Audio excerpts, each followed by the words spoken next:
Any health-related information on the following show provides general information only. Content presented on any show by any host or guest should not be substituted for a doctor's advice. Always consult your physician before beginning any new diet, exercise, or treatment program. Welcome to Accelerated Health with Sara Banta. I'm a wife, mom of 3, and an NAMP certified supplement professional, but that's not all. I'm also the founder of the awarded most innovative health supplement company 4 years in a row, Accelerated Health Products. We are a brand offering innovative, natural, scalar-enhanced supplements to optimize your health, and this podcast is not just a source of information. We are a community. We're all here to learn and grow on our health journeys, regardless of where you are today. And this podcast is the springboard to learning.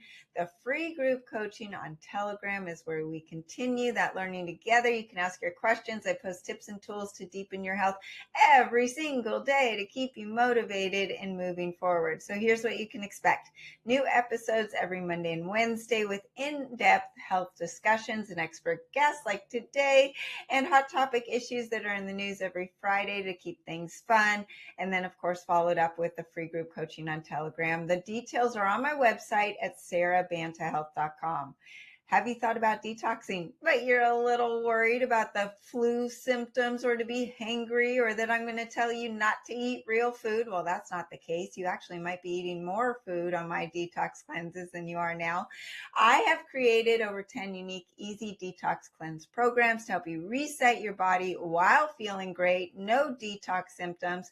You can start with just the colon cleanse to get pooping, the kidney or bladder cleanse, the liver flush cleanse that everybody needs at least 4 times a year. And then the big one, the accelerated diet cleanse, which resets your hormones, your weight loss plateaus, your brain, your gut, your liver, all the things. You can take my detox quiz at SaraBantaHealth.com to find out which one's right for you. And maybe you're not ready for a detox. Maybe you just want to start with 1 or 2 or 3 supplements and don't know where to start.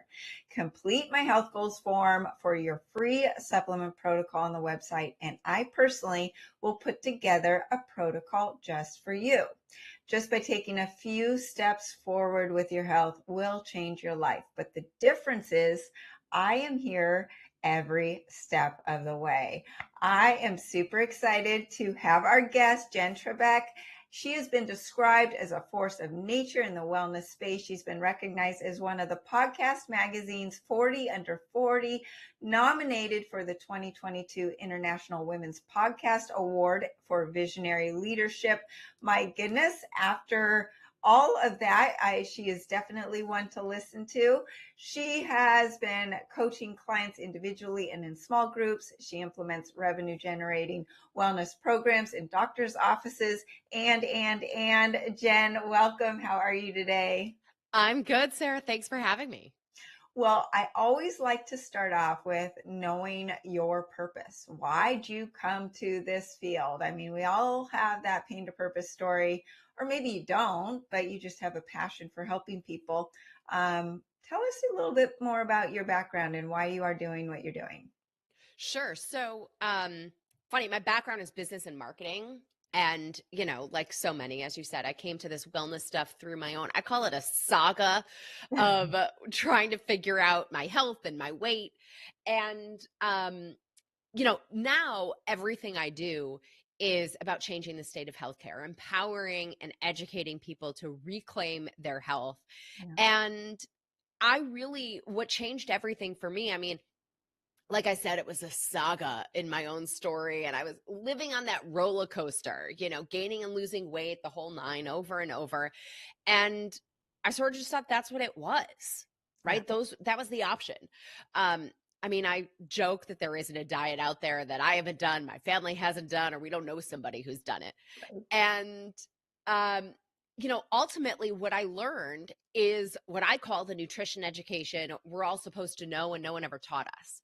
And it completely changed my life. Like the only thing that allowed me to say I kicked my food issues. And so from there, I set out on a mission to pay it forward and help people help themselves. And all of that was back in 2007. So it's been a hot minute. In 2019, I launched my podcast, Salad with a Side of Fries. So, now I get to sit here and talk to you and meet more people. And that's what we're here for, right? How can we help as many people as possible? What's funny is I just did a podcast with a pastor, and we were talking about faith and its relationship to physical and mental health. But one thing that we talked about away from faith was the fact that serving people is a dopamine hit. It's kind of this motivation to keep us going. And if I didn't get paid $1, I'd still be doing what I'm doing. That's what I try to teach my kids, because they're like, I don't know what I want to do in life. Like, well, you want to do something that you are passionate about that doesn't feel like work, because then you're going to be successful. If you go in it for the money, you're not going to be successful. But that aside, it's, when you find people like you that loves to serve people and help people, you're getting it from the heart, and you're going to get somebody that really wants to see you succeed. And that is super special and important when anyone is choosing out a health coach or someone to lean on. And so many people are needing this right now, because Western medicine, it's just failing people. It's not giving the answers. There's a lot about weight loss, and you talk about yo-yo dieting, and I don't know one woman who has not had this relationship with the bathroom scale. And where does that come from? When you go to the doctor's office, they don't have a body composition scale. It's a weight scale. You could have gained 10 pounds of muscle and lost 10 pounds of fat, and they say that you're the same. And that's just one example of what it's missing. So first, I want to get into, why do you think so many people have struggled with exactly what you've struggled with? That same number of pounds, up and down, and then it gets harder and harder to lose as you get older, and harder to keep off when you're down. And it's just this vicious cycle, and we think we're trapped. And then you get into menopause and hormonal changes, which make things even harder. So what is it? Why are we stuck in these cycles? Yeah, it's not any one thing, right? Wouldn't it be easier if? But it's really a whole combination of things. And I call them the 5 fat factors. So we're going to test my memory if I can remember them all, right? But fundamentally, number 1 is the food choices, right? It's all of the diets that we've been fed, no pun intended, right? We cut out whole food groups. We dramatically cut calories. We eat like I did everything, low sugar, low fat, no fat, right? All of those things. And we can dig into this further, but essentially the approaches that we have been taught for how to approach nutrition fundamentally malfunction our metabolism. They slow the metabolism. They create dysregulation of hormones. So the same way there are hormones that drive our reproduction, insulin we know is a hormone, right? There are hormones that tell us when we're hungry and when we're satisfied. Mm-hmm. And when we take these old approaches, we become more resistant to the hormones that tell us when we're hungry and satisfied. When the number on the scale is going down, what we're actually losing is water, muscle, and bone. To your point, the scale isn't measuring body composition. Yeah. And so it actually leaves us in this place of impaired metabolic function every time we go through that gaining and losing. And so even if we gain the weight back and end up at the same number on the scale, by body composition, we can be fatter at that same number. Yeah. So a lot of it is this nutrition piece. The second piece is also what we call sort of garbage in, garbage out, right? Our food supply is not what it once was. Mm-mm. It is not. And we're hearing a lot in the news about, right? We see the documentaries that tell us to go plant-based. We see or hear about seed oils and the red dye and all of these things. And the truth is, You're 100% right. None of those things are fundamentally biologically human, but it's not also any one of those things. It is all of these things in combination, right? It is also the quality of our food supply. So even our fresh fruits and vegetables don't have the same nutrients as the fruits and vegetables that our parents ate or our grandparents ate. And, even seed oils have been around for a long time, but now they are ultra processed and we're having more of them. So it's this whole combination of things that have created the conundrum that we now have, where people even following the same approach that maybe, worked before or, worked for other generations now isn't, the formula for health. The third is sedentary lifestyle, right? I mean, I feel like now we've all heard sitting is the new smoking. Right. Right. Yep. So it's because it's the thing that we're doing that we don't realize is slowly killing us.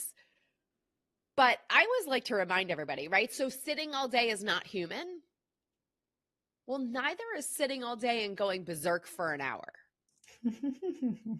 So, right, we really want to build muscle, right? Muscle dictates metabolism.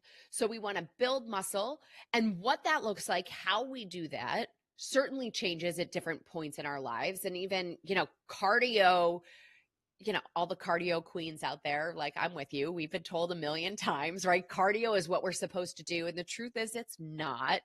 Cardio, the objective of cardio is to use our heart as a muscle. Our heart is a very important muscle. We certainly want to use it as such. But when it comes to improving health, improving metabolism, we really need that resistance training with a little bit of cardio. And you can get your heart pumping like a muscle, even without spending, hours on a treadmill or an elliptical or things like that. Yeah.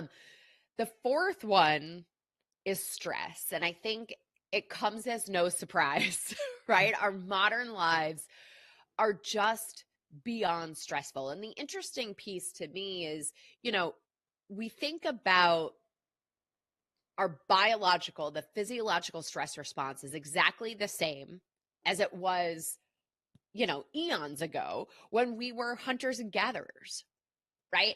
And this stress response was designed to save our lives. It was designed to be like 20 minutes, like a bell curve, right? We have this increase in cortisol, we fight, flight, right? Run from the saber-toothed tiger, hide, we watch it pass us, we start to calm down.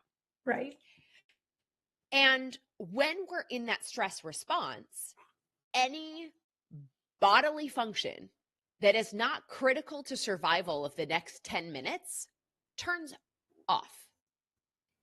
Because what does our metabolism matter? What does growing hair and nails matter? What does your immune system matter? What does your reproductive system matter if you don't survive the next 10 minutes? Right? So it's interesting that this stress response that was physiologically evolved to save our lives is now contributing to our demise. And I know I say it's a little dramatic, in that way, but the truth is we in our modern lives have that same response to our cell phone buzzing, to checking our email, to a conversation with our significant other or a conversation at work or whatever it is. And so we're constantly getting the initiation of that stress response. We're never coming down the other side. We're not getting through it to the point where, we have that resolution and these systems turn back on. So we're constantly being hit by these triggers that turn off all of these other systems, which creates symptoms. So that's number 4. And number 5 is sleep.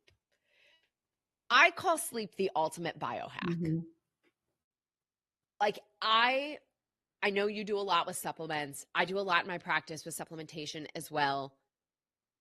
I am all about a biohack, but the truth is, a lot of what we're trying to do, we wouldn't need as much effort or money into these other things if we could just, I just hit the mic, sorry. If we could just sleep. Yeah. Sleep is detoxification, as you were talking about before. Sleep is recovery. Sleep is memory. Sleep is cognitive health. Sleep is our metabolism. Sleep is our immune system. Sleep is so critical. Yeah. And I think, it's important for everyone to recognize too, like, I think by definition, a biohack is like a 10% increase in health. Well, if you're at 90 something percent, like, more power to you. Like, let's do the biohack, right? But if you're the average person, right, less than 10% of the population is metabolically well. So if we're in that category, a 10% improvement is not moving the needle enough. What we really need are the seemingly mundane things that are actually the massive swings. Yeah, the big movers are the boring ones that no one wants to hear about. Everyone wants that magic pill. Just give me the magic pill. And I'm going to touch on the things in reverse order. Hopefully I remember number 2 and 1. But sleep, I tell people all the time, don't spend money on supplements or diet. If you're not sleeping, that's the cornerstone. That's why I wear my Oura ring. And I see what affects it. What affects this Oura ring is, do I go on that walk after dinner to calm my nervous system and calm my cortisol and my stress, which goes into number 4 that you were talking about. It's when your lymphatic can like reset your brain and your body resets. But the other thing is, it goes into that stress too, because if you're not sleeping, your cortisol is going to stay up, your hunger hormones are going to be up. So you might even get up in the middle of the night and eat food, and your metabolism is shut down, but you definitely are going to eat more food the next day because it increases your appetite. And then when we're stressed, if you're eating the same diet of 1,000 calories, but you're stressed, your body's taking those and saying, I'm only getting 1,000 calories.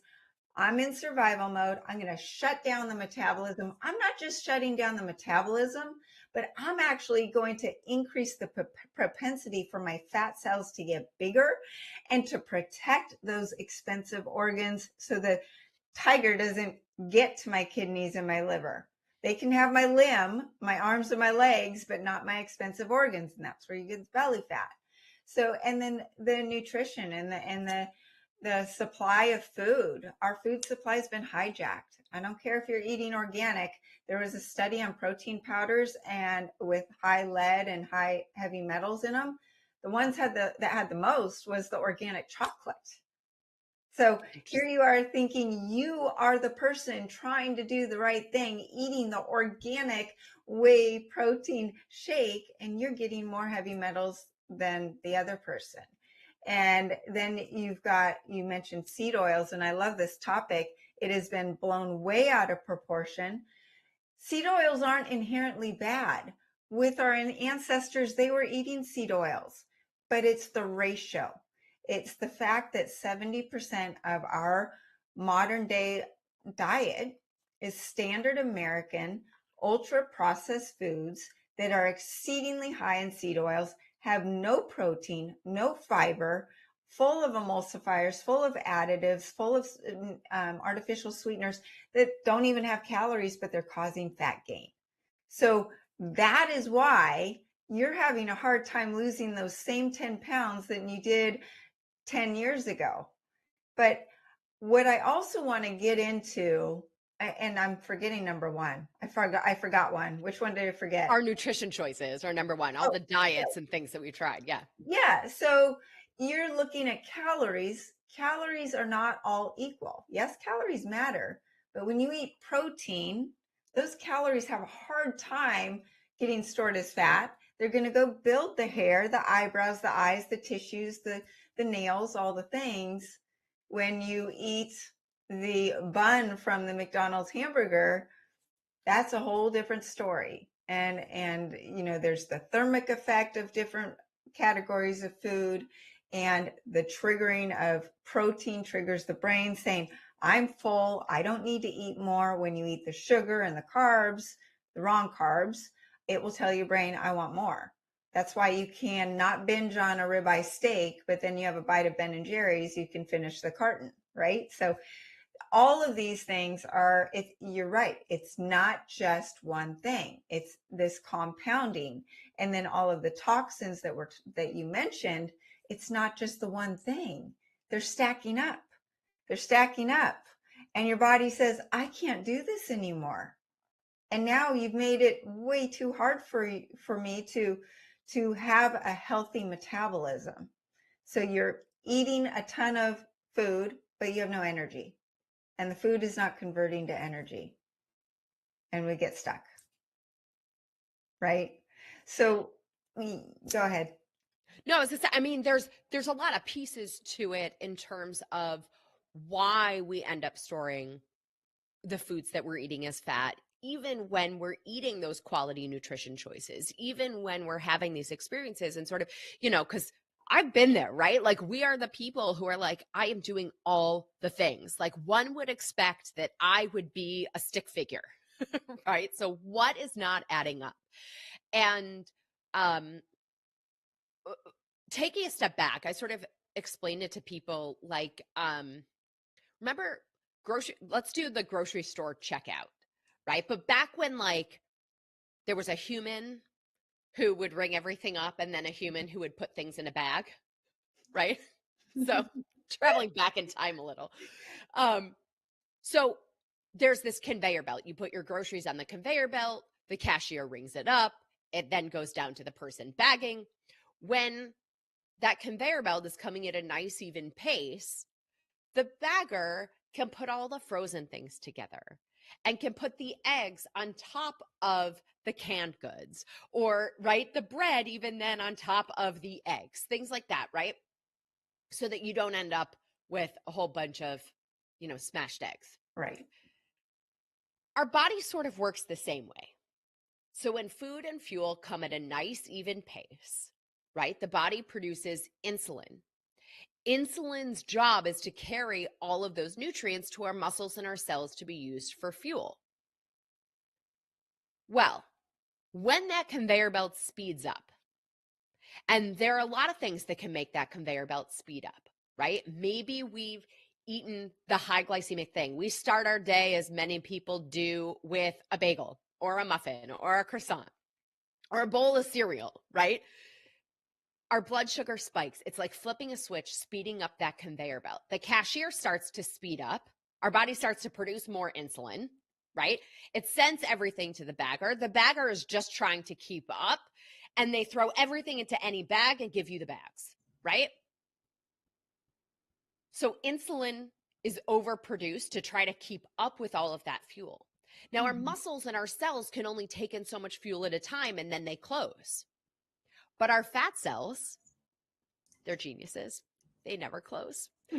And so all of that extra fuel and all of that extra insulin is stored as fat. Mm-hmm. That is fuel stored to be used later. So now, in the other extreme, we undereat. By the way, let me give you a real life example. So on the speeding up the conveyor belt thing, what does that look like? It looks like we sit down at the restaurant. If textbook was a thing, we order textbook perfect steamed fish and vegetables. And then they deliver the bread basket. And we eat the bread, and it flips the switch on the conveyor belt. And now your steamed fish and vegetables is stored as fat because the bread set the pace of that conveyor belt. In the other extreme, where maybe we don't eat all day, right? We are stressed, or we forget to eat, or we've been told to fast, or whatever it is, right? We don't eat all day. Or maybe we don't even realize we're hungry till we sit down and then we see the food and we're like, oh, I was really hungry, right? That is like putting one thing on that conveyor belt. What happens at the grocery store checkout? Okay, so the conveyor belt moves to bring that item to the cashier. So we get a little bit of insulin, right? Carry that fuel to the bagger. But the bagger puts it in a bag and is waiting for the next item. They're not handing it to you. You're not going on your way. They're waiting for the next thing. And the conveyor belt is stopped. So when we don't eat, when we eat too little because we've been told to eat less and move more, right? It sends signals to the body that it is in starvation mode, that there is not a refrigerator full of food that we're just choosing not to eat, that in fact, the body has to do what it needs to do to survive, because the body's job above all is survival. Right. So what ends up happening is that that food and fuel is stored as fat in order to survive. Well, now we don't eat all day. We order that same fish and vegetables. Maybe we don't even start with the bread basket, but our body is going to hold on to it as fat because it thinks it's a time of famine. So the objective is to eat quality nutrition, we can talk about what that looks like, and regularly enough to keep our blood sugar balanced, where we're never living in these extremes of our blood sugar, whether too high or too low. And I would say it's science, not magic, but the couple things that feel like magic, number one, is that when we are eating this way, keeping our blood sugar balanced, we're never adding to those fat stores. And then the other thing that happens is that when we're consistent, the body will say, wait a minute, I don't need the fat stores I've been holding on to. And it will release the fat that it's been holding on to as a protective mechanism. And the body is equipped to handle the occasional spike. So we do and can enjoy the ice cream and have it not affect us the same way that it might right now. Right. So it's really about understanding how to eat, almost sometimes more than what to eat, in order to keep our blood sugar balanced. Yeah, and it's also, we talked about stress. What about the stressor of saying, I need to eat less? And so mentally, I'm telling my body, I need to eat less. What is your mind going to do with that information? It's going to say, oh, she's going to eat less. I'm going to slow down my metabolism. I'm going to slow down my thyroid. And people say, well, why my thyroid, my metabolism is slowed down. I used to be able to do this diet and I would lose the weight, and now it doesn't work for me anymore. It's because your body's smart.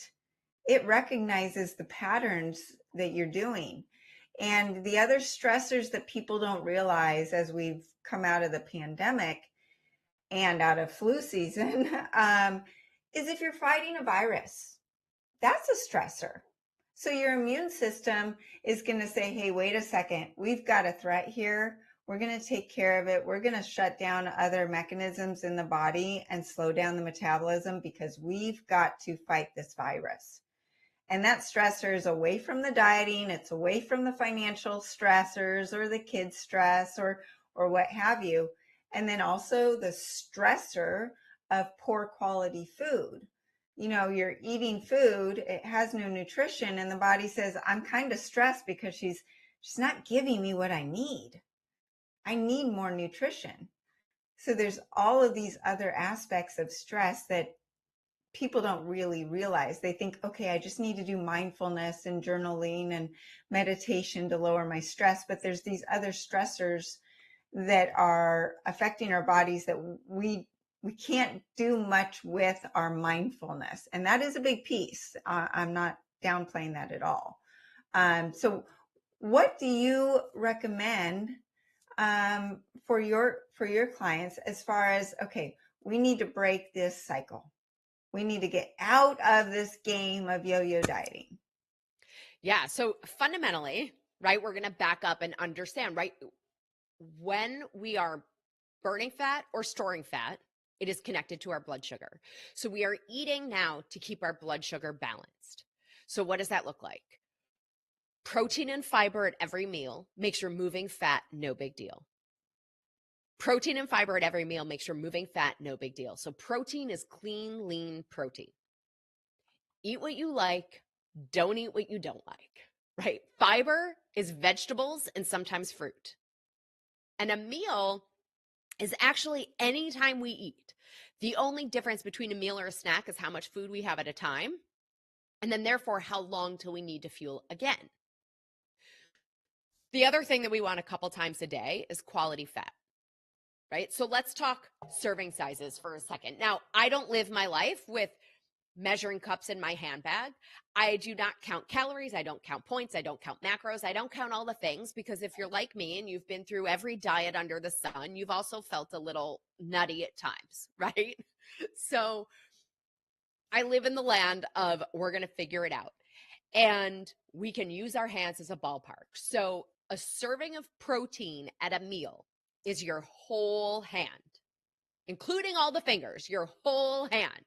So for a biologically female body, that's about 4 to 6 ounces. For a male body, that's about 6 to 8 ounces. A serving of protein at a snack is 2 to 3 ounces. So that's the palm or a little less than the palm of the hand, right? So that's our protein. Vegetables are a handful. If it's greens, it's going to be 2 handfuls for 1 serving. Quality fat is like a tablespoon of an oil, half of the avocado, a small handful of nuts. We don't have to go wild. Like, one of my biggest pet peeves is the overemphasis on a calorie deficit. Because as you said before, right, it's not the calories are not the issue. It's the quality of the calories. And you don't need a nutrition degree to know that 1,200 calories of carrots versus 1,200 calories of Twix are going to be different in the body, yes. Right? So the calorie piece takes care of itself when we start to pay attention to nutrition. So protein, fiber, quality fat. Fiber is your vegetables and fruit. Those are carbohydrates, everybody. So those are the carbohydrates that the body needs every single day. So over the course of the day, we're looking for protein and fiber every time we eat. So meals and snacks, right? Servings of vegetables, 8 to 12 per day. 2 to 3 fats, right? As long as you're having protein every time you eat, 4 to 6 or 6 to 8 ounces at a meal, 2 to 3 at a snack, you're going to get what you need, right? And one of the things that can happen is, when we've tried every diet under the sun, and I say we because I am you, you are me, we have done this, right? I just whacked the mic again. I get excited. When we do this, we outsource all thought and feeling and decision making to the rules. And what happens in that is that we lose our ability to understand what the body is telling us. We become nervous or afraid of a craving. Well, what if a craving is actually just the body talking to us, telling us what it needs? So one of the things that we want to do is, in this process of shifting our approach to the food that we eat, all of a sudden we can start to make sense of the cravings. Food decisions go from being emotional to intellectual, to saying, oh, I know what I need. Well, I know what I need right now. Or I know why that cookie is crazy appealing to me and has a voice that is like calling my name right now. And then we're better equipped to handle those situations where right now it feels like you're trying to like white knuckle it, right? Like we're trying to willpower our way through everything.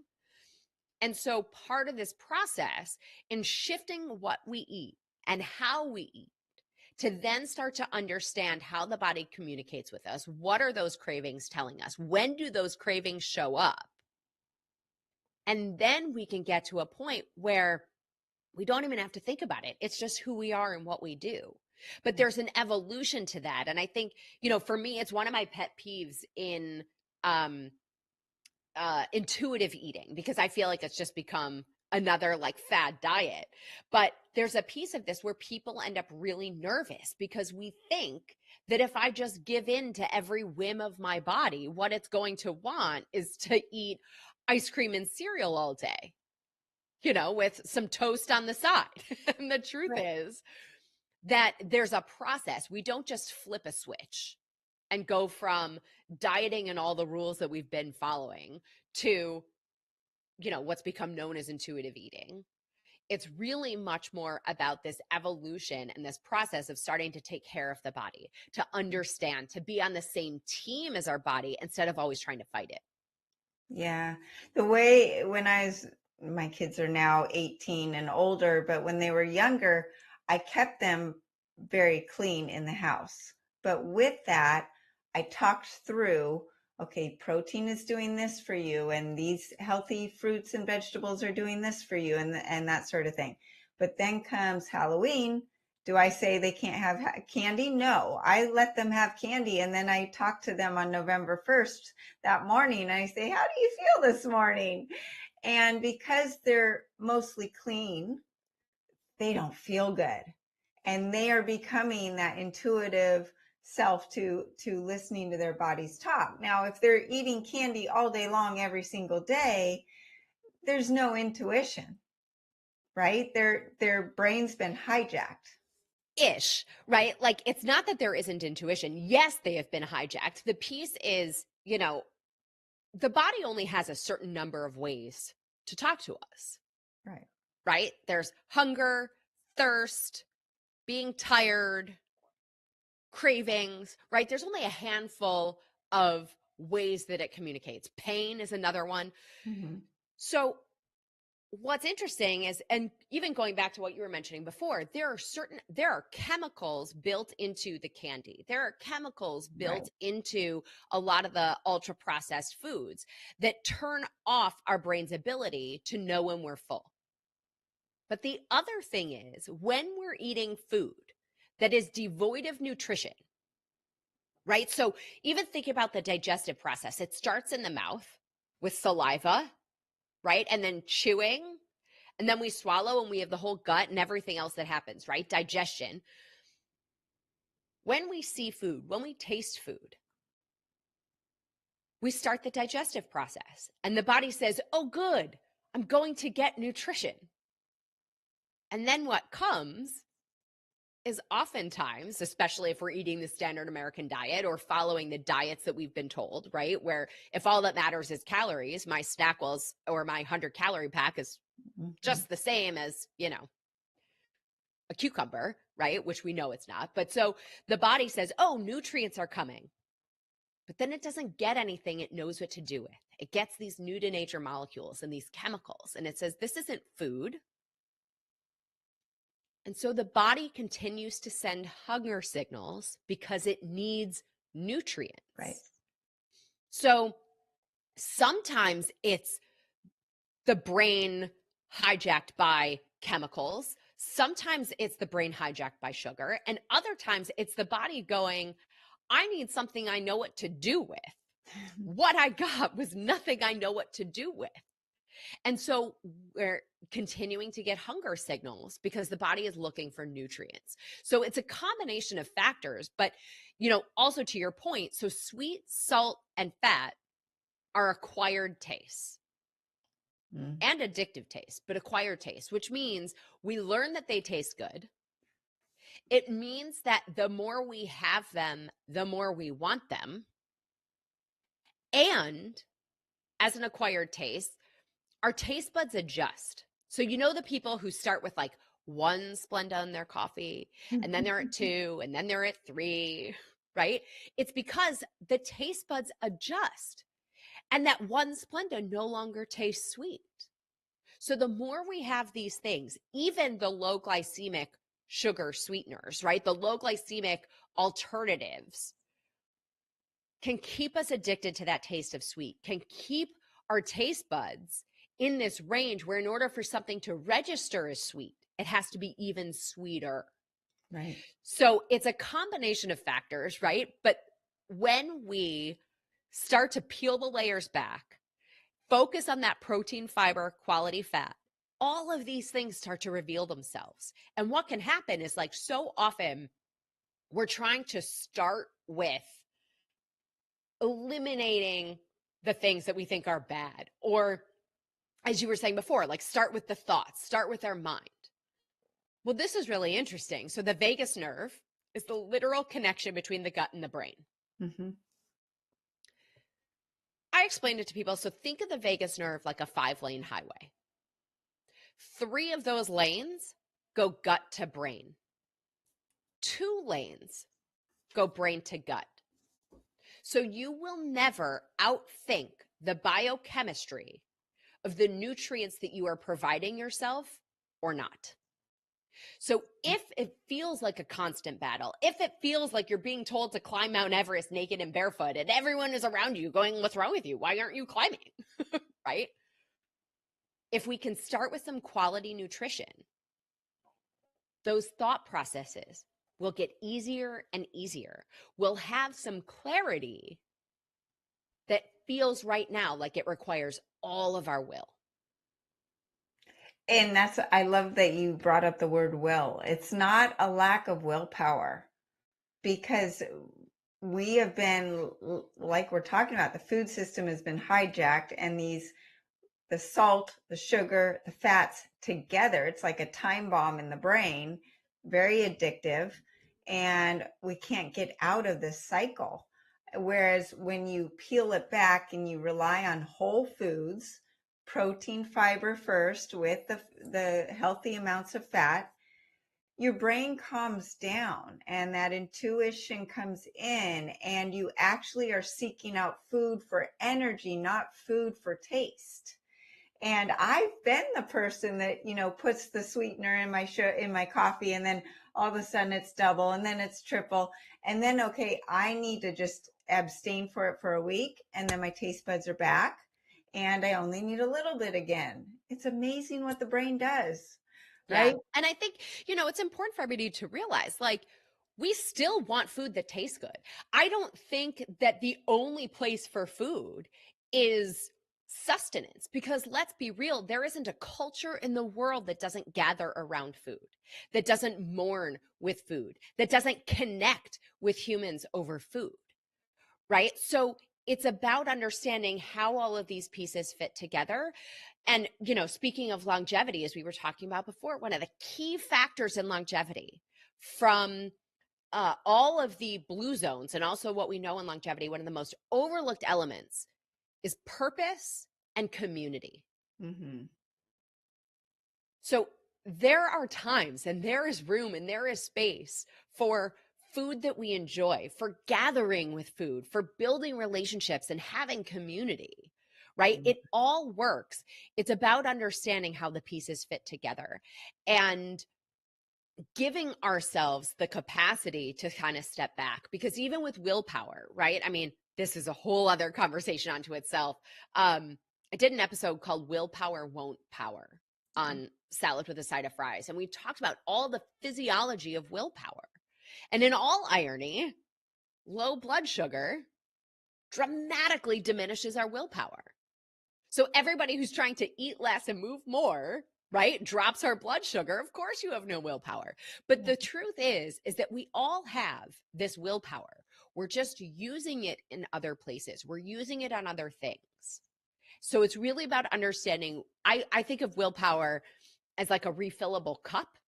And so it's about understanding what drinks from that cup and what refills it, so that we can replenish that cup and have willpower when we need it.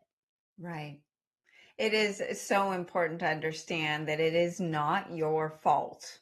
It is not your fault that you feel stuck.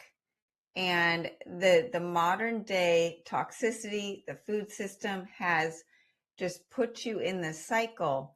And when you get back to your roots, you get back to real whole food, like Jenn's talking about, your brain's going to reset and you're going to feel more in control. And I love that you brought up the blood sugar thing and willpower. I will always, whenever I call my husband during the week and he's at work, I'll say, have you eaten yet? And he'll say, no, I haven't. I said, okay, I'll call you back after you eat, because there's no attention span that I'm going to get from him if he hasn't eaten, because he will have that dip after going to the gym and not eating yet. Jenn, I can't believe we're out of time. We are so like-minded. And, I also love the fact, and we didn't even get into it, that the title of your podcast, A Salad with a Side of Fries. I mean, it's all about consistency over perfection, and that is such an important mantra too, because so many people will say, I I ate such and such, I give up. I'm not doing it. Now I'm going to just go off and go out and have some pizza and ice cream. And that's not the case. So anyways, tell people where they can find you and how they can work with you. Yes. Well, Sara, thank you for having me. Website is asaladwithasideofries.com. All social media, I'm at Jenn Trepeck, JENNTREPECK.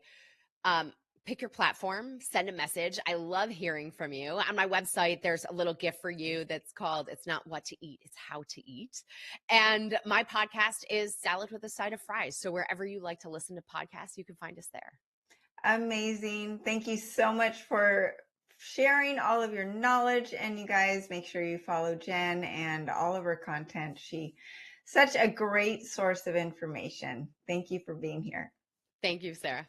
Such great information with Jenn. And I just want to stress a few things that we talked about, like when you are yo-yo dieting, and you tell me, are you one that has gone through this for all of your life?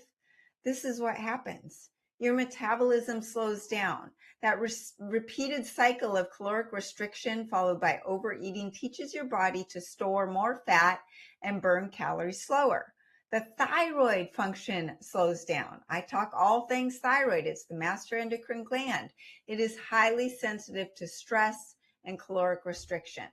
And your muscle is lost. When you lose that weight, at least 50% of it is muscle typically, unless you're strength training and really keeping your protein high.